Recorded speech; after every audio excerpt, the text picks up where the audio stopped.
Vamos ahora a leer la palabra del Señor en la primera carta del apóstol Juan. La primera carta del apóstol Juan, sí. En el capítulo 2. Vamos a leer pues pocos versículos solamente, el versículo 1 y en el versículo 2.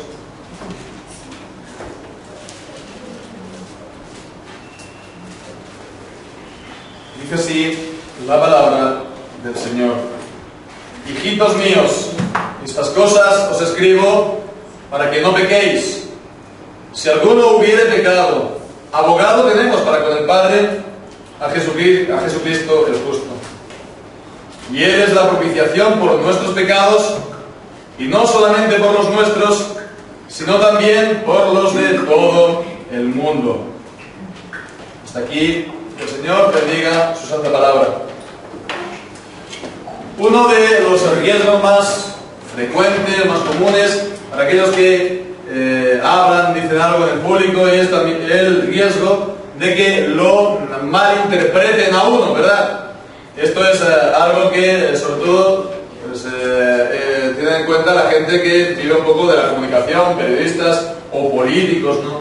Que, bueno, pues están muchas veces midiendo siempre sus palabras para que no se le entienda mal, no es decir, para expresarse con claridad, pero también midiendo muchas veces la palabra para que, si no interesa, pues para que nadie le entienda, ¿no? Entonces, con ambigüedades que se pueden entender de un sentido o en otro. Entonces, muchas veces, pues esto se puede, por así decirlo, regular, ¿no? Por la gente que habla en público, el hablar perfectamente claro, y también por otra parte el hablar pues así con medias tintas, ¿no? Un poco pues medio, de una manera medio ambigua para que se pueda entender de alguna manera y de otra al mismo tiempo. Bien, en todo caso este riesgo de malinterpretar, por supuesto, está también, lo vemos en la Biblia mismo. Es decir que incluso los apóstoles, cuando ellos hablaban y enseñaban, a ellos también, pues en su día, tenían que, aunque ellos se expresaban de una manera también perfectamente clara, muchas veces la gente pues malinterpretaba, o pues eso en el buen, digamos, en un buen sentido, o a veces pues querían pues dar la vuelta a lo que dicen, ¿no? Y pues querían buscar excusas a lo que ellos dicen, ¿no? Y bien, pues esto lo encontramos, por ejemplo, en el apóstol Pablo, en la carta a los romanos, por ejemplo, sobre todo, él enseñaba acerca de la gracia de Dios y él enseñaba acerca de la justificación por la fe. Y bien, pues entonces, en la misma carta vemos en el capítulo 3 de los romanos, él enseña acerca de que somos salvos por la gracia, no por obras, ¿verdad? Y bien, pues que somos salvos, como también enseña en la misma carta, pues solo por la fe, sin que pues medien nuestras obras para que seamos salvos. Pues entonces vemos aquí en el capítulo 3, el versículo 8, hay alguien pues que puede decir, ¿por qué no decir cómo se nos calumnia? Vemos que hay gente que calumnia, y como algunos cuya condenación es justa afirman que nosotros decimos hagamos males para que vengan bienes. Es decir, si eso es así, ¿no? Si somos salvos solamente por la gracia, pues entonces, bueno, hagamos males porque vamos a ser salvos igualmente, ¿verdad? De igual manera también, en el capítulo 6, más adelante, en el capítulo 6 de la misma carta a los romanos, después de haber enseñado ya más en detalle acerca de la justificación por la fe, en el capítulo 4 de la carta, pues en el capítulo 6 de Romanos, pues entonces dice, bueno, ¿qué pues diremos? ¿Perseveraremos en el pecado para que la gracia abunde? Si es así, de que el Señor nos salva pues de nuestros pecados por su gracia, sin contar con nuestras obras, pues entonces ¿qué? Vamos entonces a pecar más para que el Señor sea más y más misericordioso con nosotros para salvarnos. ¿Y qué dice Él? En ninguna manera, o de ninguna manera, porque los que hemos muerto al pecado, ¿cómo viviremos aún en él? Bien, pues vemos que aquí en la carta del apóstol Juan nos encontramos con algo parecido. Con algo parecido porque hay también esta posible malinterpretación de las palabras del apóstol Juan, y en concreto en el capítulo 1. Lo estamos viendo la última vez, la semana pasada, o la última vez que compartíamos aquí, por la semana pasada, estaba el hermano de Rubí, ¿verdad? El hermano Miguel Fernández. Pero dice en el versículo 8, si decimos que no tenemos pecado, nos engañamos a nosotros mismos, y la verdad no está en nosotros. O en el versículo 10, si decimos que no hemos pecado, le hacemos a él mentiroso, y su palabra no está en nosotros. Entonces, bien, la malinterpretación, vemos, está claro, es que alguien pueda decir, bueno, pues entonces, lo que hemos visto también en el apóstol Pablo, bueno, pues tranquilo, ya todo se andará, ¿no? Peca tranquilamente que vas a ser salvo igualmente. Bueno, pues fijémonos entonces cómo el apóstol Juan está haciendo frente a esto, y fijémonos, está hablando de una manera, sí, por una parte tierna, está diciendo hijitos míos. Esa misma palabra que utilizaba Jesús en el capítulo 13 de Juan, en la última noche, ¿no? En la última noche, la noche que fue entregado, les llamaba hijitos míos. Es una expresión cariñosa, ¿verdad?, a los discípulos. Y bien, pues es la misma expresión de parte del apóstol, aquellos que eran sus hijos en la fe, aquellos que eran sus hijos espirituales. Entonces, bueno, él estaba pues, con esa ternura, sí, pero también él estaba pues con esa, al mismo tiempo, firmeza, porque dice a continuación, estas cosas os escribo para que no pequéis. Estas cosas os escribo para que no pequéis. Estas cosas se está refiriendo entonces a lo que ha dicho anteriormente en estos versículos que hemos dicho, el versículo 6 y 8. Y bien, pues estas cosas os escribimos para que no pequéis. De hecho, se está refiriendo también al conjunto de toda la carta. Leemos aquí en el versículo 4, estas cosas os escribimos para que vuestro gozo sea cumplido. Entonces se está refiriendo a toda la carta, estas cosas para que no pequéis. Bien, pues estas cosas, esto lo vamos a ver repetido más adelante, ¿verdad? Aquí en esta misma carta. Porque, por ejemplo, dirá en el capítulo 3, versículo 9, todo aquel que es nacido de Dios no practica el pecado, porque la simiente de Dios permanece en él y no puede pecar porque es nacido de Dios.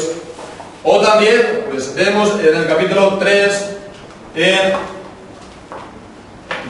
el capítulo 3, versículo 9, nos está diciendo todo, entonces esto, lo mismo acerca de que no nos está diciendo esto, por así decirlo, para que nos tengamos aquí vía libre, ¿no? Pues luz verde para el pecado. ¿Qué es el pecado? ¿Qué es el pecado? Pues el pecado simplemente es lo que dice en el capítulo 3, versículo 4. Todo aquel que comete pecado infringe también la ley, pues el pecado es infracción de la ley. Muchas veces uno puede decir, bueno, ¿qué es el pecado? ¿Es esto pecado? ¿Es lo otro pecado? Entonces, ¿qué? Lo tenemos que ir diciendo nosotros con nuestra mente. ¿Quién es quien dice lo que es el pecado y lo que no? Pues el Dios en su palabra. ¿Qué es el pecado? Hoy dice el apóstol Juan, es romper, transgredir los mandamientos de Dios. No lo tenemos que decir nosotros. Entonces fijémonos sobre la mala interpretación y bueno, pues el apóstol Pablo el apóstol Juan sale al paso a esto. Y es como si nos dijera, hermanos, no nos engañemos en este punto, porque es importante. Porque la Biblia no nos da a nosotros el derecho a cometer pecados o, decirlo de esta manera, el derecho a hacer lo que queramos por encima de los mandamientos de Dios, ¿verdad? Porque bueno, decimos sí, no tenemos derecho a cometer pecado y podemos decir sí. Tienes razón, ¿no? No, porque el pecado está muy malo. Pero vamos ahora a traducirlo a las palabras corrientes de la gente. No tenemos derecho a hacer lo que queramos en contra de la palabra de Dios. Porque todo el mundo tiene bien claro de que tiene derecho hacer lo que quiere en esta vida. Tiene derecho a intentar ser feliz en esta vida, pues de la manera que él piensa más oportuno. Entonces, bueno, si Dios dice otra cosa en la palabra, yo tengo derecho a pues, hacer lo contrario de lo que él dice. Pues no, la palabra de Dios nos dice no. No tienes el derecho a infringir los mandamientos de Dios, ¿no? Tenemos aquí una gran inflación de derechos, ¿verdad? Pero muy poco de deberes para con Dios. Y es esto lo que hemos de mirar primeramente. La Biblia no reconoce ningún derecho a pecar, es decir, a infringir los mandamientos de Dios, seas o no creyente. Seas o no creyente. Por supuesto, ¿no? Si eres creyente, pero igual si no lo eres. Porque esto es algo universal, porque el Señor es el Señor de toda carne, de toda criatura. Entonces, esto es igual para todos. Para los creyentes, pues, no podemos mirar, por así decirlo, los mandamientos de Dios por encima del hombro, como se suele decir, ¿no? No, es que los mandamientos de Dios, esto es la letra, ¿no? Y la letra mata, como muchas veces pues se interpreta esto, la letra mata, y nosotros no tenemos que fijar con la letra de los mandamientos, ¿no? Incluso hay gente que dice, no, nosotros los mandamientos del decálogo no tenemos nosotros que hacer nada con ellos, los cristianos, los creyentes, ¿verdad? No tenemos que preocuparnos por ellos, porque la gracia de Jesucristo nos salva, nosotros no tenemos que preocuparnos por ellos. Pues no, si transgredimos los mandamientos del decálogo, es pecado, ¿verdad? No tenemos que mirar, por así decirlo, como nosotros todos por encima, ¿no? 3 o 4 peldaños por encima de la ley de Dios, porque siempre la ley de Dios está ahí puesta por Dios, es la voluntad siempre de Dios. El Señor no nos lo permite, Dios no lo quiere. Dios nos ha dado su palabra para que conozcamos los mandamientos y es lo que tenemos que hacer y no otra cosa. Esta sería entonces la mala interpretación de las palabras del apóstol Juan. Pero aquí hay también un problema. Aquí hay un problema, porque entonces el problema es, bien, ¿y qué pasa entonces cuando pecamos? ¿O qué pasa entonces si pecamos? Porque todos pecamos, ¿verdad?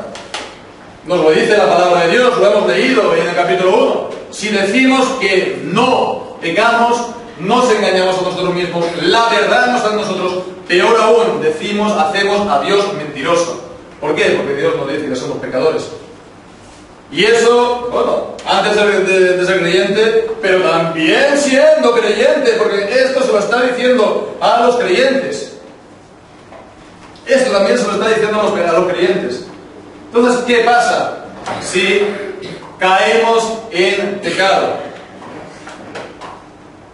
Aquí no vale decir, como a veces se dice, no, mira, el creyente no peca nunca.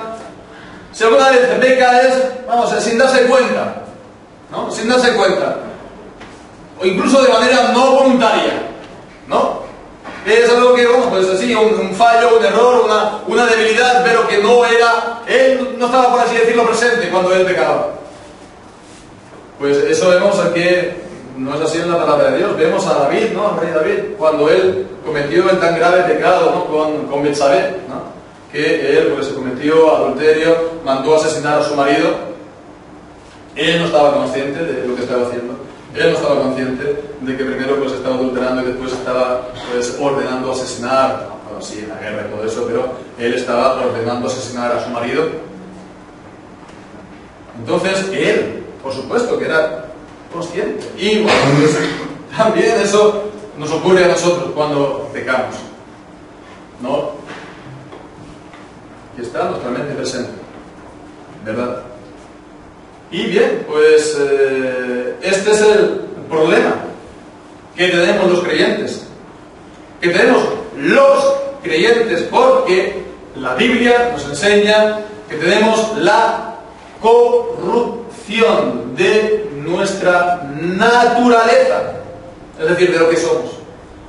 Somos corrompidos los creyentes, sí, los creyentes. Y no hay pasaje más indicado para ello que Romanos también, en el capítulo 7. Vamos a leer lo que nos dice allí Romanos capítulo 7. Porque ahí pues leemos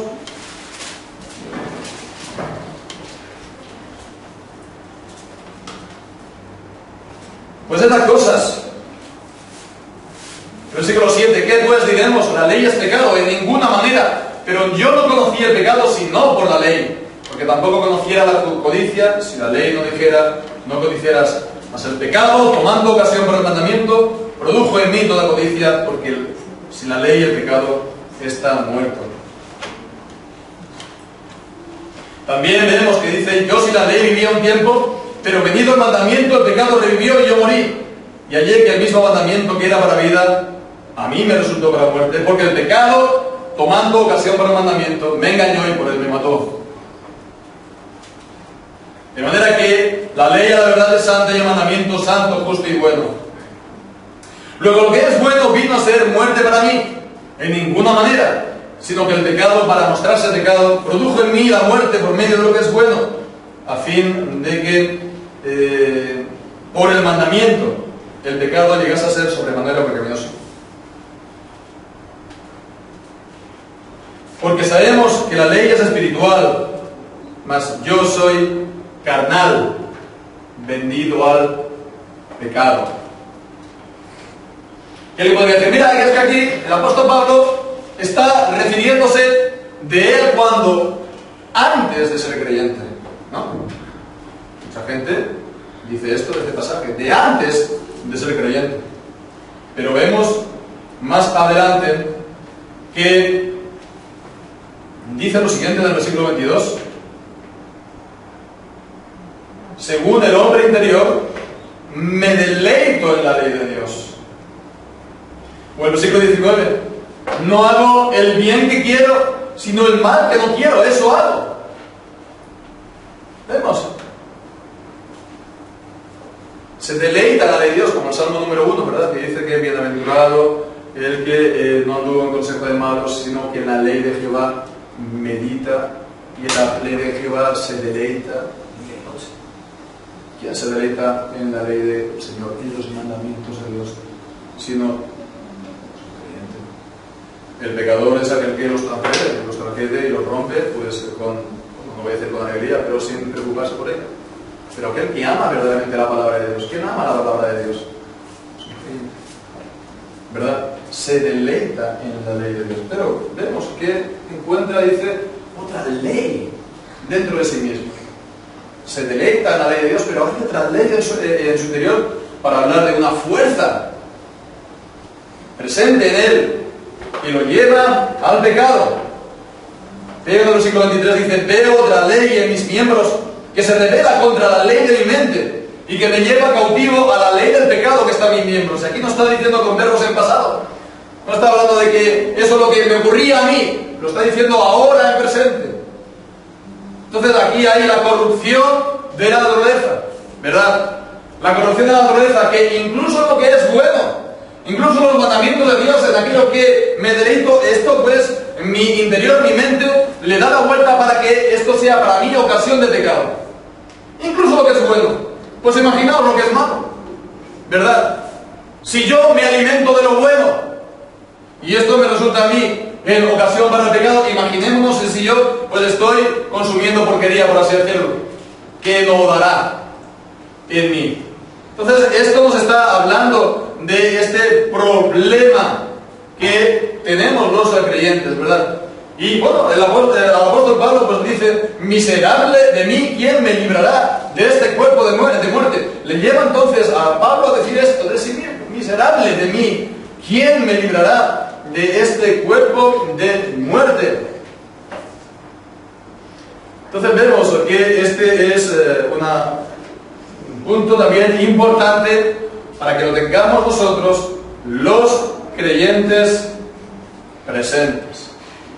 Porque como vamos viendo a lo largo de todas estas veces que estamos predicando aquí en 1 de Juan, hay el peligro, sí, digo, de los superespirituales, de aquellos que piensan que, bueno, que ya han llegado a estar por encima de todos, ¿verdad? Y que, bueno, como son creyentes ellos ya son perfectos, ¿no? Hablamos del problema del perfeccionismo, ya son perfectos. ellos pues pueden alcanzar en esta vida la perfección, no caer nunca, ¿verdad?, en el pecado. Y entonces pues te dice, bueno, si tú realmente eres si tú realmente eres cristiano, pues puedes llegar a esto, ¿verdad? Entonces, bien, si tú realmente eres cristiano, pues muchas veces te va a decir, pues si tú realmente eres cristiano, pues no vas a hacer esto que haces. Y si lo haces, es que no eres creyente, ¿verdad? Y esto es una manera también de sumir a los creyentes en la desesperación. ¿Por qué? Porque no se les permite el consuelo de Cristo, porque no son cristianos todavía, porque le falta algo que ellos hayan hecho, ¿verdad? Y bien, pues entonces que ellos confíen en Jesucristo te dirán, es que tú eres un hipócrita,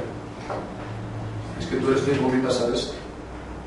Tú eres, alguien que pues estás jugando. Sí, de acuerdo, que hay muchas veces gente que está haciendo una profesión de cristiano y realmente no lo es. De acuerdo, que también la Biblia nos enseña de hipócritas, ¿verdad? Pero decir esto a cristianos que están luchando con su propio pecado, esto no es bíblico. Porque la Biblia no nos enseña que los cristianos podemos ser perfectos en esta vida y no caer nunca. Vemos lo que dice aquí la palabra. Si decimos que no tenemos pecado y nos engañamos a nosotros mismos, decimos que Dios es mentiroso. Lo que dice el apóstol Pablo, no, que eres carnal, vendido al poder del pecado. Entonces, si ese es el problema, ¿cuál es entonces la solución? Nos lo da también aquí el apóstol. Si alguno hubiere pecado, abogado tenemos para con el Padre. La solución que es Cristo. Y lo que Él hace para nosotros, lo que Él es para nosotros. Dice, abogado tenemos para con el Padre, a Jesucristo. Abogado es la misma palabra en el original que en el Evangelio de Juan se traduce por el Consolador, en el capítulo 14. Y ahí está hablando del Espíritu Santo. ¿Por qué? Porque vendrá a nosotros, el Espíritu Santo será nuestro Consolador. Pero vemos aquí es para con el Padre. Entonces aquí está hablando, por lo tanto, de su función como abogado, aquel que intercede por nosotros al Padre. Aquel que intercede por nosotros al Padre. Entonces, fijémonos que Él está en el cielo, como nos enseña toda la carta de los hebreos, para interceder como nuestro sumo sacerdote. Y aquí fijémonos lo que está utilizando la palabra el abogado para con el Padre, a Jesucristo, el justo. Entonces está hablando de su intercesión. En el capítulo 1, en el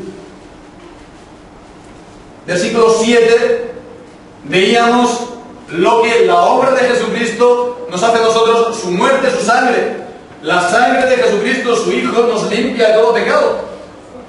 Entonces es la muerte de Cristo, pero ahora es la vida de Jesucristo, después de haber muerto, de su resurrección y de haber subido al cielo, de su función como sumo sacerdote. Y Él, por lo tanto, Él intercede, ruega al Padre por nosotros, por su pueblo. Y de esta manera Él es el abogado nuestro. Y dice Jesucristo, el justo, el único justo, el único bueno. Jesucristo, que fue quien hizo la obra de salvación, que fue una obra de justicia. El que nació de mujer siendo pues, el Hijo de Dios, el Hijo eterno de Dios, nació de mujer, nació bajo la ley, como dice Gálatas, se puso bajo la ley para ser obediente hasta la muerte y muerte de cruz. Y obedeció la ley de Dios perfectamente en vida. Y la obedeció también en muerte, al morir en la cruz. Y la muerte de Jesucristo, pues, es también una obra de justicia. Y entonces vemos que Él completó la justicia de Dios. perfectamente también, porque al morir estaba muriendo en lugar de los pecadores, como vamos a ver también ahora a continuación. Entonces, tanto en la vida como en la muerte, Él hizo la obra de justicia. Jesucristo es justo. Entonces vemos que es de esta manera como los creyentes, con nuestra naturaleza cargada de pecado corrompida, somos justificados. Como nos enseña también la carta de los Romanos. ¿Cómo? Por una justicia que nos muestra la justicia de ¿quién? De Jesucristo, el justo. ¿Y cómo es esta justicia nuestra? Pues nos es imputada por Dios, es decir, Dios la considera nuestra aunque no la seamos. Ante su trono de la gracia venimos nosotros como pecadores y nosotros confiando en el Señor Jesucristo, en su obra perfecta, pues Él nos declara justos sin serlo. Justos sin serlo. Por la obra de Jesucristo. Es justicia imputada. Y el versículo siguiente nos está aclarando esto, esta idea. Cuando dice, Él es la propiciación por nuestros pecados. Él es la propiciación por nuestros pecados. La palabra propiciar, pues como la entendemos, es la idea de hacer que Dios nos sea propicio. Antes Él estaba enfrentado con nosotros y Él ha sido entonces aplacado. Él ha sido entonces, pues, su ira satisfecha. Entonces, ¿eso por qué? Por la muerte de Jesucristo. Dios pasa de estar en contra de nosotros a sernos favorable, a sernos propicio. Porque la muerte de Jesucristo, por lo tanto, como vemos, es una muerte, un sacrificio inocente. Inocente por la culpa de los pecadores, es decir, en el sentido de que para morir por la culpa de los pecadores, para morir, para quitar, expiar la culpa de sus pecados, la culpa delante de Dios de sus pecados. Entonces la muerte de Jesucristo, ese sacrificio, esa sangre, es para que Él, el Padre, mirando la sangre de su Hijo, pues era inocente, muriendo en lugar de los pecadores, su ira pues sea calmada. Y en la carta a los Romanos se habla, dice así acerca de Él, dice de Jesucristo, Cristo Jesús, a quien Dios puso como propiciación por medio de la fe en su sangre. Él, Jesucristo, es la propiciación puesta por Dios. En Hebreos también, capítulo 9, versículo 5, nos habla también de la propiciación. ¿Verdad? Que es... habla del propiciatorio, la propiciación, que era lo que ya estaba también en el templo, que era el lugar donde se presentaban los sacrificios a Dios. Y de esta manera, pues, el pueblo obtenía el perdón. Dice sobre ella los querubines de la gloria que cubrían el propiciatorio. De las cuales cosas ahora no se puede hablar en detalle. Entonces, este propiciatorio en el templo, en el Antiguo Testamento, en el templo de Jerusalén, en el tabernáculo, era para hablar de esta muerte de Jesucristo, que es la propiciación por nuestros pecados. La propiciación por nuestros pecados. Y fijémonos que está hablando, lo que está aquí diciendo el apóstol Pablo, dice que es la propiciación. Es la propiciación. Pero la propiciación es el resultado, ¿verdad? La propiciación es que Dios ahora nos es favorable, Dios nos es propicio. Pues así está hablando de Jesucristo y de su muerte. La propiciación misma. ¿Esto qué significa? ¿Qué cosa importante hay aquí en esto? Pues vemos que este sacrificio fue eficaz. Porque el sacrificio mismo es llamado propiciación. El sacrificio mismo, pues, nos hizo a Dios favorable. No es entonces solamente una oportunidad para ser salvo. No es solamente una oportunidad para que nos llegue esta salvación, esta justicia. Realmente propició, realmente reconcilió. Fue un sacrificio eficaz, porque ya lo está llamando entonces por su resultado. El resultado del sacrificio. Y entonces, bueno, ¿para quién es este sacrificio eficaz? Evidentemente, como hemos visto también este viernes, ¿verdad? Para los elegidos de Dios. Para los elegidos de Dios solamente. Aquellos que hemos visto también este viernes, ¿no? Que Dios en su decreto pues los predestinó para la vida. A ellos pues vino Jesucristo a salvar. Vemos en Juan capítulo 17, Juan capítulo 17, versículo 9, Jesucristo orando al Padre, dice: yo no ruego por el mundo, sino por los que tú me diste.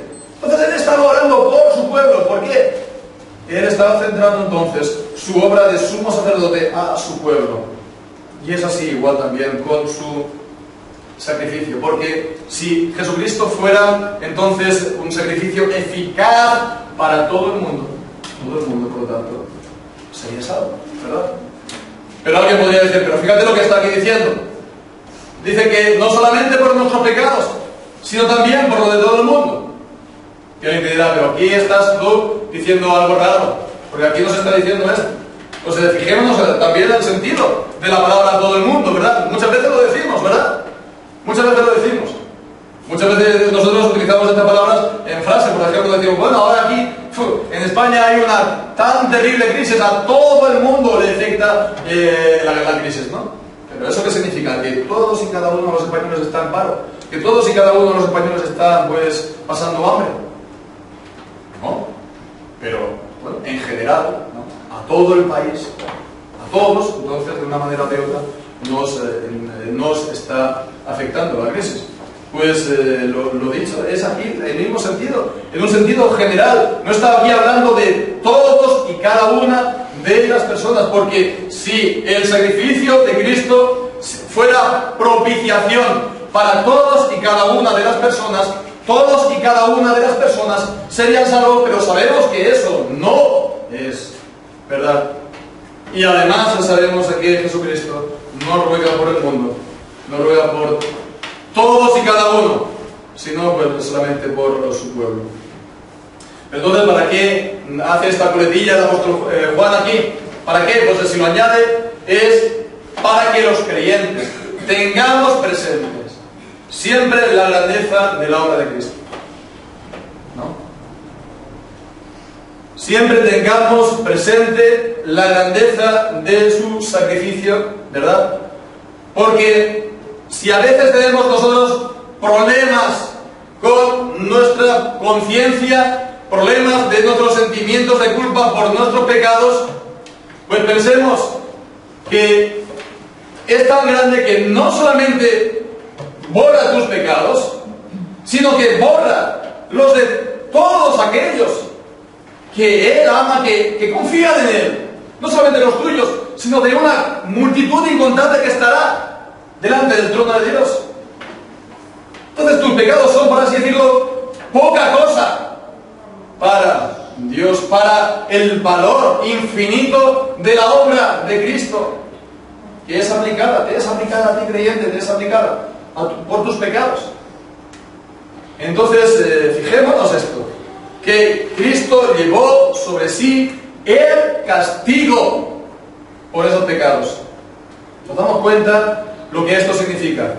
Él llevó sobre sí para que por su llaga seamos sanados, como dice Isaías 53.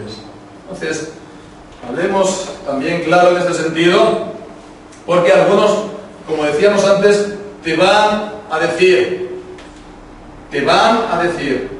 bueno, como ya hemos dicho, si eres cristiano no puedes pecar en según qué cosa, porque si lo haces, te voy a decir: mira, examínate seriamente a ti mismo, porque, seguramente estás engañado, seguramente pues estás engañado en cuanto a ti mismo y tú no tienes nada de cristiano.